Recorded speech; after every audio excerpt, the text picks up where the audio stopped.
Air force tradesman 2023-এ September মাসে সমস্ত candidate যারা জানতো তারাই ফর্ম ভরেছো এবং যারা জানে না তারাই কিন্তু ফর্ম ভরে নেয়। এবার তোমাদের কত তারিখে মাঠে ডাক দেবে, তোমাদের কত তারিখে কল লেটার বাই পোস্টের মাধ্যমে তোমাদের পৌঁছাবে এবং মাঠ কত মিটার থাকবে, এক্সাম প্যাটার্ন কি থাকবে এবং আগে এক্সাম হবে কি না আগে মাঠ হবে এবং কোন মাসের মধ্যে আমাদের এই র্যালিটা সম্পূর্ণভাবে কমপ্লিট হবে, এই ভিডিওটা সমস্ত কিছু জানিয়ে দেবো। তোমরা লাস্ট পর্যন্ত অবশ্যই দেখতে থাকো। দেখো, তোমাদের সেপ্টেম্বর মাসে ফর্ম ভরানো হয়েছিল, যেখানে তোমাদের জমা নেওয়া হয়েছিল। এক হচ্ছে ব্যারাকপুর পলতা, যেখানে এয়ারফোর্সে ক্যাম্প আছে, ওখানে কিছু ছেলে জমা দিয়ে এসছে এবং কিছু ছেলে পানাগড় এয়ারফোর্সে ক্যাম্পে দিয়ে এসছে। ঠিক আছে, এবার কিছু ছেলে বাই পোস্টের মাধ্যমে পাঠানো হয়েছে। এবার তোমাদেরকে সেপ্টেম্বর মাসে জমা দেওয়া হয়েছে, কিন্তু এখনো 3 মাস হয়ে গেল, এখনো কিন্তু কল লেটার আসে নাই। মনে ভাবে যে আমার কেন আসে নাই, কিন্তু এখানে কোনো ছেলেরই কিন্তু পোস্ট অফিসের মাধ্যমে তোমাদের কল লেটারটা পৌঁছানোর দায়িত্ব, কিন্তু এখনো কিন্তু কেউ হাতে পায় নাই। কিসের জন্য পায় নাই, কেন পায় নাই এখনো পর্যন্ত, সেটা তোমাদেরকে জানা দরকার। দেখো, এখানে তোমাদের 3টে র্যালি কমপ্লিট হয়েছে এয়ারফোর্সে এই মতো। ঠিক আছে, এয়ারফোর্সে তোমাদের দেখো, এক হচ্ছে ওপেন র্যালি হয়েছে সমস্ত সায়েন্সের ক্যান্ডিডেটদের জন্য। ফিজিক্স, কেমিস্ট্রি, ম্যাথ যে সায়েন্সের সাবজেক্টে ছিল তাদের কিন্তু ওপেন র্যালি হয়েছে, তাদের র্যালি কমপ্লিট হয়েছে এতদিনে। তারপরই তোমাদের ফোর্স কোটা যেটা ছিল সেটাও র্যালি কমপ্লিট হয়েছে। এবার কিন্তু স্টেটমেন্টে কিন্তু কমপ্লিট হয় নাই, কারণ এটা হচ্ছে বাই পোস্টের মাধ্যমে ফর্ম ফিল আপ হয়েছে, পোস্ট অফিসের মাধ্যমে জমা দেওয়া হচ্ছে, কিছু ছেলে কিন্তু ওখানে জমা দিয়ে এসছে।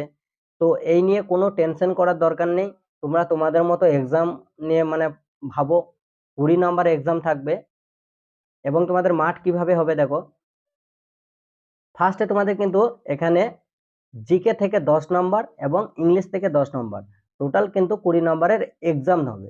ফার্স্টেই কিন্তু এক্সাম হবে। ঠিক আছে, এখানে তোমাদের এক্সাম কমপ্লিট হয়ে যাবে, এক্সামের পরই তোমাদের কিন্তু র্যালিতে মানে যেখানে রানিং হবে। ঠিক আছে, এক্সাম হয়ে গেল, এক্সামের পরই তোমাদের কিন্তু ওই সমস্ত ছেলে যারা এক্সাম দেবে সমস্ত ছেলেকে কিন্তু মাঠে চান্স দেবে। ফার্স্ট টাইম এক্সাম হয়ে গেল, এক্সামের পরই তোমাদের 1600 মিটার রান করানো হবে সমস্ত ছেলেকেই, কিন্তু রেজাল্ট বলা হবে না যে কে কত পেয়েছে, বলবে না। ঠিক আছে, ফার্স্টে এক্সাম নিয়ে নিল সমস্ত ছেলেকে, এবার রানিং শুরু করবে। টাইম থাকবে 6.5 মিনিটে 1600 মিটার। ওইখানের মধ্যে যে সমস্ত ছেলে পাস করবে রানে, ওইখানে রানে যে সমস্ত ছেলে পাস করলো, এদিকে এক্সামের প্যাটার্নটা এবং রানের প্যাটার্নটা পুরো মানে এটা আলাদা। ঠিক আছে, পুরোটাই আলাদা। এক্সাম হয়ে গেল, ওখানে কিন্তু মানে ফল প্রকাশিত হলো না যে কত পেয়েছে এবং কত নম্বরে মেরিট এলো দিয়ে তাদেরকে মাঠ করাবে, এরকম কোনো সিস্টেম না। ফার্স্টে তোমাদের এক্সাম হবে, এক্সামের পরই সমস্ত ছেলেকে রানিং এর জন্য 1600 মিটার প্রস্তুতি নিতে হবে। ওখানে রান হবে 1600 মিটার, 6 মিনিট 30 সেকেন্ড টাইম থাকবে। এবার যে সমস্ত ছেলে 6.5 মিনিটের মধ্যে রানিং কমপ্লিট করতে পারবে তাদেরকেই কিন্তু আবার একটা জায়গায় বসানো হবে। ওখানে তোমাদেরকে ওই যে ফল প্রকাশিত হবে, ওই যে সমস্ত ছেলে পাস করেছে সেই সমস্ত ছেলেদের ফলটা প্রকাশিত হবে। যে যে এবার তোমাদের জিকে আর ইংলিশ থেকে 10 নম্বর আর জিকে থেকে থাকবে 10 নম্বর, টোটাল থাকবে কিন্তু 20 নম্বর। ঠিক আছে, এই 20 নম্বরের মধ্যে তোমাদের কিন্তু নেগেটিভ মার্কিং থাকবে না, যেটা তোমাদের পুরোটাই মেরে দিলে 20টাই যদি লেগে যায় 20টাই 20। ঠিক আছে, কেউ 18 পেলো, কেউ 22 পেলো, কেউ 9 পেলো, কোনো ব্যাপার না। এখানে 10 পেলেই সমস্ত ছেলেকে আবার কিন্তু মেডিকেলের জন্য ডাক দেওয়া হবে। বুঝতে পেরেছে ব্যাপারটা? ফার্স্টে এক্সাম হবে, এক্সামে কোনো নেগেটিভ মার্কিং থাকবে না, 20 নম্বরে এক্সাম হবে। জিকে থেকে থাকবে 10, ইংলিশ থেকে থাকবে 10।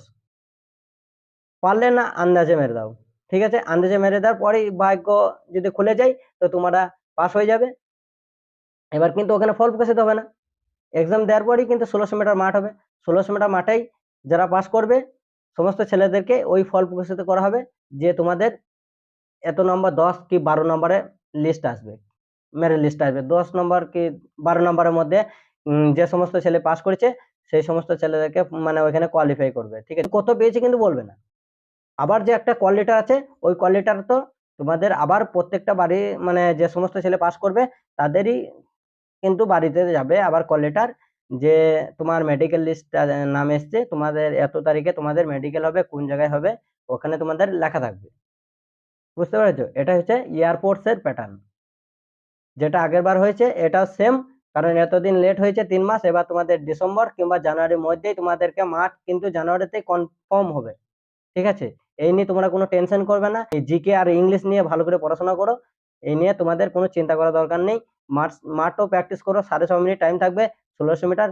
দেখো এখানে ভালো ছেলে যারা পড়াশোনাতে ভালো তারা 1600 মিটার রানও পারে না ঠিক মতো, আর যারা রান পারে তারা পড়াশোনাতে ভালো পারে না।